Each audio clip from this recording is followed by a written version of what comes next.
ఏయ్ చాలు. ఏంటి ప్రాబ్లం? నిన్ను ఇలాగే వదిలేస్తే ఏం చేస్తావో నాకు బాగా తెలుసు. ఏమవుతుంది? మనిద్దరం పెళ్లికి ముందు ఏ తప్పు చేయకూడదో అది చేసేస్తాం. మిగతా అమ్మాయిలందరూ వాళ్ళ లవర్స్తో చేయట్లేదా ఏంటి? ఇదిగో చూడు, 5 fingers ఆర్ నాట్ సేమ్. అలాగే నేను డిఫరెంట్ ఫ్రమ్ అదర్ గర్ల్స్. అంటే ఇంకంతా పెళ్ళైన తర్వాతేనా? అవును. చా, ఎంత సింపుల్గా చెప్పావే. ఇదిగో ఇప్పుడు బీటెక్ 3rd year లో ఉన్నాను. ఇది అవడానికి ఇంకో 1 year పడుతుంది. ఆ తర్వాత ఎంటెక్, అదో 2 ఏళ్ళు, మొత్తం 3 ఏళ్ళు ఆగాలా? కరెక్ట్.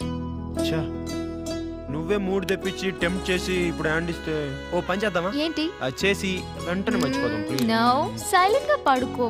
కలవరమో పరవశమో ఏమైందో ఏమో చిన్ని ఎదలో, తొలివరమో అతిశయమో అలరిస్తూ ఉంటే నీ ప్రేమలో, విలవిలమని కసి కలయిలా నిజమవమని కోరగా, తలతలమని తొలి అలవు